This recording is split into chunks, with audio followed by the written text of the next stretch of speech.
दोस्तों हो गई है पीर पवस्सी, अब पिघलनी चाहिए। इस हिमालय से एक और गंगा निकलनी चाहिए। हंगामा फैलाना हमारा कोई मकसद नहीं है। हमारा मकसद है हर विद्यार्थी का सिलेक्शन होना चाहिए। दोस्तों आपका पसंदीदा channel exam SP GK study में स्वागत है। दोस्तों आपको पता होगा हर शाम को उत्तर प्रदेश विशेष की यहाँ पर क्लास चलती है, जो उत्तर प्रदेश में होने वाली तमाम परीक्षाओं के लिए आपको रामबाण साबित होगी। दोस्तों कल हमने हिमाचल प्रदेश से लगने वाले उत्तर प्रदेश के जनपद जाने थे, और उत्तराखंड से लगने वाले जिले जाने थे, नेपाल से लगने वाले जिलों को जाना था, और आपके बिहार से जिले लगने वाले को जाना था, जो जो बिहार उत्तर प्रदेश के बिहार के साथ सीमा बनाते हैं, उन जिलों को हमने देखा था। आज दोस्तों हम मध्य प्रदेश से देखेंगे, और आपके राजस्थान से देखेंगे, छत्तीसगढ़ से देखेंगे, झारखंड से देखेंगे, और हिमाचल हरियाणा से भी देखेंगे। तो दोस्तों कुछ पहले महत्वपूर्ण बात से हम लेके चलते हैं। कल हमने उत्तर प्रदेश का आपको क्षेत्रफल में स्थान बताया था। क्षेत्रफल में उत्तर प्रदेश का कितना स्थान है, तो हम कहेंगे क्षेत्रफल में उत्तर प्रदेश का चौथे नंबर का स्थान है। और क्षेत्रफल कितना है, 2,40,928 वर्ग किलोमीटर उत्तर प्रदेश का क्षेत्रफल है। ये बात तो हमने बताई थी कल की आपकी वीडियो में, वो भी वीडियो आप देख लेना, बहुत महत्वपूर्ण वीडियो है।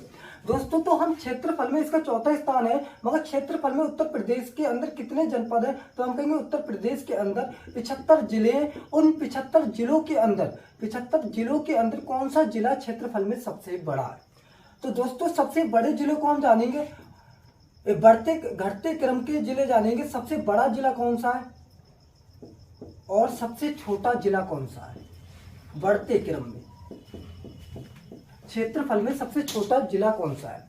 तो हम सबसे बड़े जिलों की बात करें तो उत्तर प्रदेश के अंदर सबसे ज्यादा क्षेत्रफल रखने वाला जिला है लखीमपुर खीरी। लखीमपुर खीरी वही लखीमपुर खीरी है जिसका बार बार एग्जाम के अंदर दुधवा नेशनल पार्क आता है। उत्तर प्रदेश में एक फेमस पार्क है जो लखीमपुर के अंदर है, दुधवा नेशनल पार्क, वही लखीमपुर खीरी है। इसके क्षेत्रफल की बात करें तो दिल्ली के क्षेत्रफल से 4 गुना ज्यादा क्षेत्रफल हमारे उत्तर प्रदेश में एक जनपद लखीमपुर है, वह अपने पास रखता है। दूसरे नंबर की बात करें तो दूसरे नंबर पे हमारा सोनभद्र है। एक महत्वपूर्ण पॉइंट हमने सोनभद्र से बताया था, उत्तर प्रदेश का सबसे दक्षिणी जनपद भी सोनभद्र है। सोनभद्र के बाद हमारा हरदोई तीसरे नंबर पे आता है। हरदोई का क्षेत्रफल में कौन सा स्थान है, तीसरे नंबर पे। चौथे नंबर की बात करें तो हमारा सीतापुर कौन से नंबर पे आता है, चौथे नंबर पे हमारा जो जनपद है उत्तर प्रदेश का वह सीतापुर है। 5वें नंबर की जनपद की बात करें तो हमारा प्रयागराज का क्षेत्रफल में कौन सा स्थान है, तो हम कहेंगे 75 जनपद में प्रयागराज अपना क्षेत्रफल में 5वें नंबर का जनपद है। दोस्तों अब हम जानते हैं बढ़ते क्रम में सबसे छोटा जनपद कौन सा है क्षेत्रफल में। तो सबसे छोटा जनपद की बात करेंगे तो हमारा हापुड़ सबसे छोटा क्षेत्रफल में है। आपसे पूछेगा उत्तर प्रदेश के अंदर सबसे कम क्षेत्रफल वाला जनपद बताइए, तो हापुड़। मान लो विकल्प में हापुड़ नहीं होगा तो हम क्या लगाएंगे, हापुड़ के बाद गाजियाबाद, क्योंकि इसका विभाजन गाजियाबाद से हुआ है। हापुड़ एक नया जिला बना, 75वां जिला हापुड़ ही बना है उत्तर प्रदेश का, और वो भी गाजियाबाद से विभाजित होकर हापुड़ को एक नया जनपद बनाया गया उत्तर प्रदेश का। गाजियाबाद के बाद तीसरे जनपद की बात करें तो हमारा कौन सा है, भदोई। भदोई का स्थान कौन सा, तो हम कहेंगे भदोई का स्थान है तीसरे नंबर का जनपद है भदोई। चौथे नंबर की बात करें तो हमारा शामली से एक हमने पॉइंट बताया था सेकंड वीडियो के अंदर, हमने कहा सबसे पश्चिमी जनपद की बात करेगा उत्तर प्रदेश का सबसे पश्चिमी जनपद कौन सा है, तो सबसे पश्चिमी जनपद शामली है। 5वें नंबर की बात करें तो 5वें नंबर पे आपका कौन सा है, तो 5वें नंबर पे जो जनपद आता है हमारा शामली के बाद कौन सा जनपद आ जाए दोस्तों, तो हम जानेंगे शामली के बाद 5वें नंबर का जो जनपद है वह हमारा कौन सा है, गाजियाबाद हो गया, हापुड़ हो गया, गाजियाबाद हो गया, भदोई, शामली हो गया, और हमारा 5वें नंबर का जनपद है वह गौतम बुद्ध नगर। कौन सा दोस्तों, गौतम बुद्ध नगर। तो आपसे 5 हमने बढ़ते सर्वाधिक क्षेत्रफल वाले जिले जाने, और सबसे कम क्षेत्रफल रखने वाले जिले उत्तर प्रदेश के जाने। सबसे छोटा हापुड़ है, सबसे बड़ा लखीमपुर खीरी है। दुधवा नेशनल पार्क की बात करें तो लखीमपुर के अंदर है। दोस्तों हमने क्षेत्रफल में उत्तर प्रदेश के जिलों को जान लिया है। 75 जिलों में कौन सा क्षेत्रफल ज्यादा रखता है, कौन सा जिला सबसे कम क्षेत्रफल रखता है। अब हम आते हैं अपने, जो हमने कल से अपनी क्लास छोड़ी थी मध्य प्रदेश पे छोड़ी थी। हमने कहा मध्य प्रदेश एक ऐसा जनपद है जो यहाँ पर अपनी सीमा बनाता है और 11 जनपदों के साथ मध्य प्रदेश बनाता है। यहाँ पर कौन सा जनपद बनाता है, तो हम कहेंगे बिहार अपनी सीमा बनाता है। और यहाँ पर कौन सा जनपद है, वह झारखंड जनपद है। तो हम कहेंगे यहाँ पर कौन सा जनपद है, छत्तीसगढ़ अपनी सीमा बनाता है, छत्तीसगढ़। तो हम कहेंगे मध्य प्रदेश के साथ साथ हम कहेंगे मध्य प्रदेश की सीमा कितने जनपदों के साथ साझा करता है उत्तर प्रदेश के, तो हम कहेंगे मध्य प्रदेश 11 जिलों के साथ उत्तर प्रदेश की अपनी सीमा बनाता है। कितने जिलों के साथ, 11 जिलों के साथ उत्तर प्रदेश के साथ सर्वाधिक लंबी सीमा बनाने वाला राज्य है। सर्वाधिक लंबी सीमा बनाने वाला राज्य, सर्वाधिक लंबी सीमा बनाने वाला राज्य, सर्वाधिक लंबी सीमा बनाने वाला राज्य है। कितने जनपद, 11 जनपदों के साथ बनाता है। ठीक है, कौन कौन से 11 जनपद हैं उन्हें बारी बारी से समझेंगे। तो हम कहेंगे पहला जनपद आपका है सोनभद्र। सोनभद्र, सोनभद्र की सीमा भी किसके साथ लगती है, हम कहेंगे सोनभद्र की भी सीमा हमारे किसके, मध्य प्रदेश के साथ लगती है। सोनभद्र की बात करें बात तो मिर्जापुर की, मिर्जापुर भी हमारी सीमा किसके साथ बनाता है, मध्य प्रदेश के साथ बनाता है। तीसरे जनपद की बात करें तो आपका प्रयागराज, प्रयागराज की भी सीमा किसके साथ लगती है, मध्य प्रदेश के साथ लगती है। चौथा जनपद की बात करें तो चित्रकूट, चित्रकूट भी अपनी सीमा किसके साथ बनाता है, मध्य प्रदेश के साथ बनाता है। पांचवें जनपद की बात करें तो बांदा, बांदा भी अपनी सीमा किसके साथ बनाता है, मध्य प्रदेश के साथ बनाता है। छठे जनपद की बात करें तो आपका महोबा, महोबा किसके लिए फेमस है, पान की खेती के लिए फेमस है महोबा। आपसे पूछेगा उत्तर प्रदेश का कौन सा जनपद में सर्वाधिक पान की खेती होती है, तो वही महोबा है जिसमें सर्वाधिक पान की खेती होती है, महोबा। सातवें की बात करें तो हमारा कौन सा है, ललितपुर, झांसी, झांसी। आपसे पूछेगा सर्वाधिक तापमान किसका ज्यादा होता है, तो कौन से जनपद का उत्तर प्रदेश का सर्वाधिक तापमान है, झांसी का। झांसी नहीं होगा ऑप्शन में तो आगरा देते हैं। इसके बाद आठवां जनपद की बात करें तो ललितपुर, ललितपुर, ललितपुर कौन सा जनपद है, तो हमारे 8वां नंबर का जनपद है मध्य प्रदेश के साथ सीमा बनाने वाला। और 9वें नंबर की बात करें तो आपका जालौन, जालौन। और जालौन के बाद 10वां इटावा, इटावा। और 11वें जनपद की बात करें तो आपका कौन सा, इटावा के बाद हमारा आगरा, वही इटावा है जहां समाजवादी का गढ़ है। और दोस्तों हम कहेंगे जालौन की बात करेंगे, ललितपुर की बात करेंगे। ललितपुर से एक क्वेश्चन बहुत महत्वपूर्ण बनता है, पूछेगा कि तीनों ओर से मध्य प्रदेश से घिरा हुआ जनपद कौन सा है, तो वह ललितपुर है। और एक बात और, इससे एक महत्वपूर्ण क्वेश्चन बनता है, ललितपुर सर्वाधिक कम जिलों के साथ सीमा साझा करता है, केवल एक ही जिला के साथ सीमा साझा करता है, वो कौन सा है, झांसी। अब देखेंगे हम इसमें मैप में देखें तो सोनभद्र कहां पर आता है, यहाँ पर सोनभद्र आता है। और सोनभद्र के जस्ट यहाँ पर कौन सा आता है, हम कहेंगे यहाँ पर मिर्जापुर आता है। कौन सा, मिर्जापुर। और मिर्जापुर के बाद कौन सा आता है, तो हम कहेंगे प्रयागराज, प्रयागराज। और प्रयागराज के बाद कौन सा आता है, तो हम कहेंगे चित्रकूट। और चित्रकूट के बाद कौन सा आता है, महोबा। और महोबा के बाद कौन सा आता है, तो हम कहेंगे यहाँ पर बांदा। और बांदा के बाद यहाँ पर कौन सा आता है, ललितपुर, ललितपुर। और ललितपुर के बाद यहाँ पर कौन सा आता है, झांसी। और झांसी के बाद यहाँ पर इटावा। और यहाँ पर कौन सा आता है, तो हम कहेंगे आगरा। तो ये 11 जनपद, सोनभद्र से लेकर 11 जनपद आगरा तक अपनी सीमा मध्य प्रदेश बनाता है। और मध्य प्रदेश के साथ ललितपुर एक ऐसा जनपद है तीनों ओर से किससे घिरा हुआ है, मध्य प्रदेश से घिरा हुआ है। तो हमने मध्य प्रदेश से लगने वाले जनपदों को जाना और 11 जनपद अपनी सीमा बनाते हैं। सबसे लंबी सीमा मध्य प्रदेश राज्य बनाता है। इसके बाद बात करेंगे हम छत्तीसगढ़ की और झारखंड की। झारखंड से उत्तर प्रदेश के कितने जनपद अपनी सीमा बनाते हैं, तो हम झारखंड की बात करें, झारखंड के साथ उत्तर प्रदेश के केवल एक ही जनपद अपनी सीमा बनाता है। वह कौन सा जनपद है, तो हम कहेंगे वह केवल सोनभद्र है। कौन सा जनपद है, तो हमारा सोनभद्र है। सोनभद्र की सीमा किससे लगती है, तो हमारा झारखंड के साथ लगती है। अब सोनभद्र को हमने जान लिया, झारखंड को जान लिया। इसके बाद हम चलते हैं छत्तीसगढ़ से कितने जनपद सीमा बनाते हैं, तो हम कहेंगे छत्तीसगढ़ के साथ, छत्तीसगढ़ के साथ उत्तर प्रदेश के एक ही जिला सीमा बनाता है। और कौन सा है वह, तो हम कहेंगे वह भी सोनभद्र है। कौन सा, सोनभद्र। तो आपसे झारखंड से पूछे कौन सा जनपद सीमा बनाता है, सोनभद्र। छत्तीसगढ़ से पूछे तो कौन सा जनपद बनाता है, सोनभद्र। और मध्य प्रदेश के भी साथ सोनभद्र बनाता है, बिहार के भी साथ। तो एक सोनभद्र से एक बहुत महत्वपूर्ण क्वेश्चन आता है यहाँ से क्या आता है,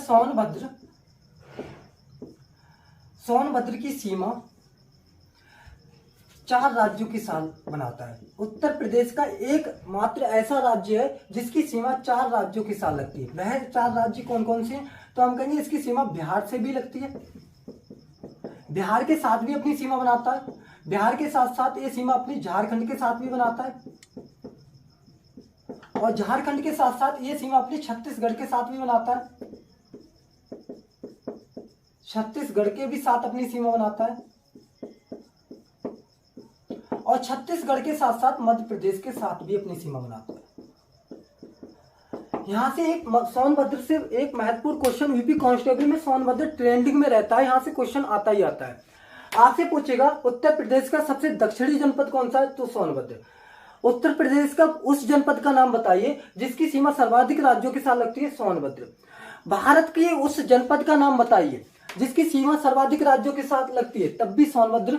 भारत के अंदर ऐसा किसी राज्य में कोई और जनपद नहीं है और कोई और जिला नहीं है जिसकी सीमा 4 राज्यों के साथ लगती है। केवल एक उत्तर प्रदेश के अंदर ही सोनभद्र जनपद है जिसकी सीमा 4 राज्यों के साथ लगती है। इसके बाद दोस्तों हम देखेंगे राजस्थान से कौन कौन से लगते हैं हमारे जनपद। तो राजस्थान की बात करें, राजस्थान से हमारे दो ही जिले उत्तर प्रदेश की सीमा बनाते हैं, या 2 जनपद। राजस्थान के साथ कितने जनपद सीमा बनाते हैं, 2 ही जनपद बनाते हैं। कौन कौन से 2 जनपद, तो हम आगरा, एक तो आगरा, दूसरा कौन सा, मथुरा। राजस्थान के साथ उत्तर प्रदेश के 2 ही जनपद अपनी सीमा साझा करते हैं, आगरा और मथुरा। आगरा से एक महत्वपूर्ण क्वेश्चन बनता है, इतिहास का है कि आगरा शहर की स्थापना किसने की थी, तो 1504 में सिकंदर लोदी ने आगरा शहर की स्थापना की थी। दोस्तों मथुरा से क्या महत्वपूर्ण क्वेश्चन बन सकता है, तो मथुरा से एक महत्वपूर्ण क्वेश्चन बनता है उत्तर प्रदेश का वह जनपद बताइए जहां पर सबसे कम वर्षा होती है। तो सबसे कम वर्षा कौन से जनपद में होती है, तो मथुरा में। वहीं पर सर्वाधिक वर्षा की बात करें, यहां से फैक्ट थोड़े महत्वपूर्ण फैक्ट है, ये भी साथ में लिखते जाना। सर्वाधिक वर्षा की बात करें तो सर्वाधिक वर्षा कहां पर होती है, तो हम कहेंगे गोरखपुर के अंदर होती है, गोरखपुर के अंदर होती है। और सबसे कम वर्षा की बात करें उत्तर प्रदेश में कहां होती है, तो सबसे कम वर्षा होती है आपके मथुरा के अंदर। मथुरा से एक क्वेश्चन और बनता है, सर्वाधिक मेले लगने वाला जनपद बताइए उत्तर प्रदेश का, सर्वाधिक मेले कहां पर लगते हैं। तो मेले की बात करें तो आपके सर्वाधिक मेले की बात करेगा तो मथुरा सर्वाधिक मेले में आता है। मथुरा में सर्वाधिक मेले लगते हैं। मथुरा के अंदर कितने मेले लगते हैं, तो 86 मेले लगते हैं। वहीं सबसे कम मेले की बात करें तो सबसे कम मेले की बात करें तो आपका पीलीभीत में कितने लगते हैं, तो सबसे कम मेले लगते हैं। और सबसे कम मेलों का आंकड़ा कहां पर है, पीलीभीत में। सर्वाधिक मेलों का आंकड़ा कहां पर है, तो मथुरा के अंदर है। बाकी आपको मेले और आपको ये वर्षा से संबंधित जलवायु, ये हम अलग से एक पूरा चैप्टर के साथ कराएंगे। और यहाँ पर जो कुछ फैक्ट साथ में आ रहे हैं तो उन्हें नोट करते जा रहे हैं। बाकी दोबारा से इन्हें क्लास में जब हम जलवायु पढ़ाते होंगे तो यहाँ पर वर्षा की बात करते होंगे और आपकी जलवायु की बात करते होंगे, कहाँ की जलवायु कैसी, कौन से जनपद में। और मेले की बात करेंगे तो सब नौचंदी का मेला कहाँ लगता है, ये सारे मेले एक वीडियो में आपको व्यवस्थित क्रम में सभी मेले मिल जाएंगे दोस्तों। तो हमने राजस्थान से सभी जनपदों को जान लिया। इसके बाद हम हरियाणा से जानते हैं, हरियाणा से हमारे कौन कौन से जनपद अपनी सीमा बनाते हैं। हरियाणा के साथ उत्तर प्रदेश के कितने जनपद सीमा बनाते हैं, तो हम कहेंगे हरियाणा के साथ उत्तर प्रदेश के 6 जनपद सीमा बनाते हैं। कितने, 6 जनपद सीमा बनाते हैं हरियाणा के साथ। कौन कौन से 6 जनपद है वो, तो हम कहेंगे 6 जनपद की बात करें तो आपका सहारनपुर सीमा बनाता है। सहारनपुर अपना हरियाणा के साथ सीमा बनाता है। सहारनपुर के बाद आपका शामली भी सीमा बनाता है, और शामली के बाद आपका बागपत सीमा हरियाणा के साथ बनाता है, बागपत। और बागपत के बाद आपका